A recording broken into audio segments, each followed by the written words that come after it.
Hello good morning साथीहरू, तपाईँहरूलाई फेरि पनि स्वागत छ सिभिल वर्ल्ड युट्युब च्यानलमा। आज हामी सिभिल इन्जिनियरिङ बेसिक नलेजको पार्ट 2 लिएर आइसकेका छौँ।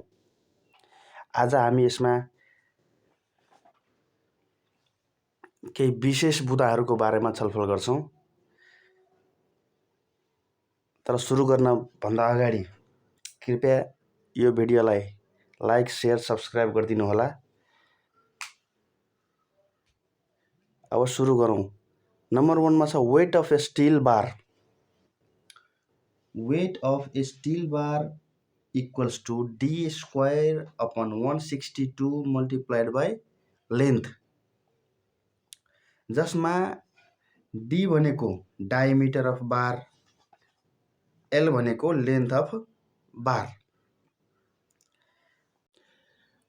अब हामीले फिल्डमा काम गर्ने बेलामा अथवा एस्टिमेट गर्ने बेलामा छड हामीलाई कति क्वान्टिटी चाहियो भनेर क्याल्कुलेसन गर्नु पर्यो भने त्यसको उदाहरण हामी सिकिराखौँ। Calculate the weight of 50 metre long 12 mm dia bar. यसमा हामीले डायमिटर अफ बार 12 mm लिएका छौँ, length l equals to 50 metre. We know that weight equals to d square upon 162 multiplied by l, जसमा हामीले डायमिटर कति छ त 12 mm को स्क्वायर अपन 162 मल्टिप्लाइड बाई 50 गऱ्यौँ र यसमा 44.5 kg आयो। अर्थात् 50 मिटर 12 mm डाया बारको वेट कति हुने भयो त 44.5 kg। नम्बर 2 मा height of building equals to 3.15। अर्थात् हामीले बिल्डिङको काम गर्दा फर इक्जाम्पल मानौ यो हाम्रो बिल्डिङ भयो, यो स्ल्याब लेभल भयो, हाम्रो यो चाहिँ स्ल्याब। त हाम्रो फिनिसिङ हाइट बिल्डिङको कति हुनुपर्छ भने 3.15 मिटर ग्राउन्ड लेभलदेखि। साथै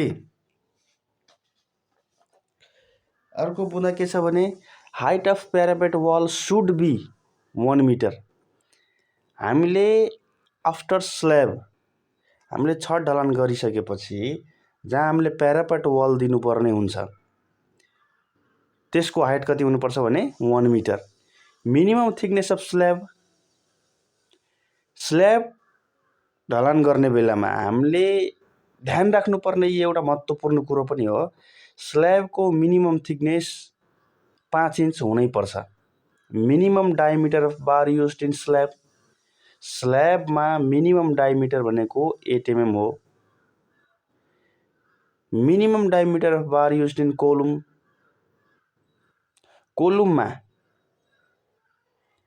कोलुममा मिनिमम डायमिटर अफ बार कति हुनुपर्छ भने 12 mm हुनुपर्छ।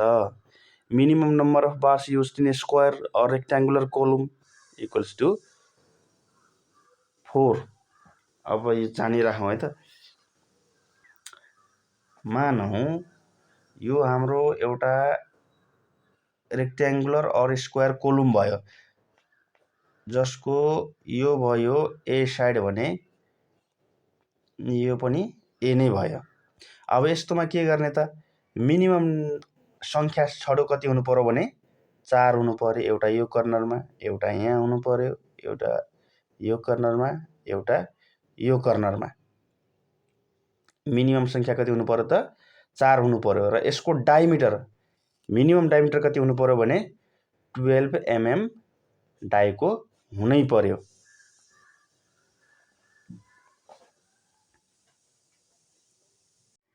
त्यसै गरी minimum number of bars used in circular column. जसरी हामी रेक्ट्याङ्गुलर कोलुममा 4वटा रड मिनिमम हुनै पर्छ भनेर पढ्यौँ, त्यसरी नै सर्कुलर कोलुममा मिनिमम सङ्ख्या रडको कति हुनुपर्छ भने 6 हुनुपर्छ। It means that maximum number of bar used in circular column कति हुनुपर्छ त? It must be 6 NOS. Maximum diameter of bar used in slab. अब हामीले ल मिनिमम डायमिटर अफ बार त अघि जानिसक्यौँ 8 mm को हुनुपर्छ, तर बट म्याक्सिमम डायमिटर कति हुनुपर्छ त? हामीले स्ल्याबमा छड युज गर्नु पर्यो भने, स्टिल रेन्फोर्समेन्ट युज गर्नु पर्यो भने म्याक्सिमम डाय अफ बार कति हुनु पर्यो भने थिकनेस अफ स्ल्याब अपन 8. यसो हाम्रो फर्मुलै हो. मानौँ हाम्रो स्ल्याबको थिकनेस 5 इन्ची अर्थात् 125 mm छ भने हामीले स्ल्याबको थिकनेस 125 mm छ भने हामीले म्याक्सिमम डाय अफ बार कति राख्न मिल्छ त भन्दा according to formula thickness of slab upon 8 अर्थात् कति हुने भयो त 125 अपन 8. यसरी हामीले क्याल्कुलेसन गर्नुपर्ने हुन्छ. तर 125 भनेको हाम्रो एमएममा भयो. यसलाई हामीले के गर्नुपर्ने हुन्छ त मिटरमा कन्भर्ट गरेर त्यसपछि फर्मुलामा हाल्नुपर्ने हुन्छ.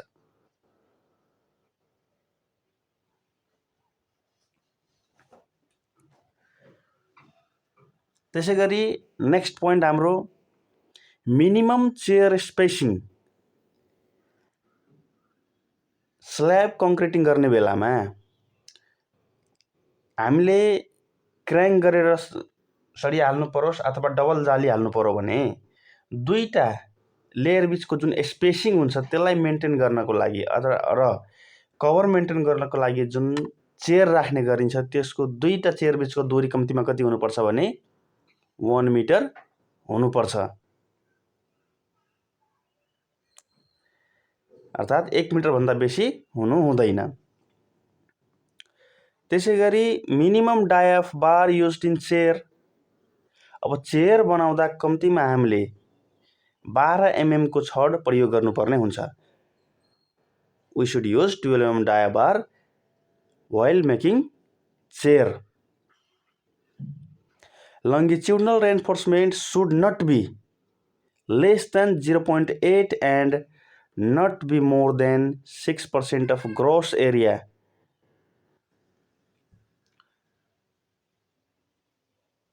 Gross area of cross section. हामीले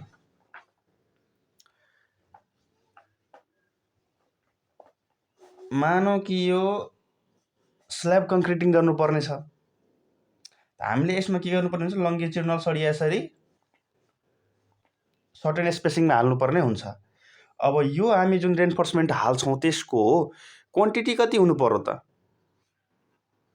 भन्दा it should not be less than 0.8% and not be more than 6% of gross area. 0.8% भन्दा कम पनि हुनु भएन र 6% भन्दा बढी पनि हुनु भएन अफ ग्रोस एरिया.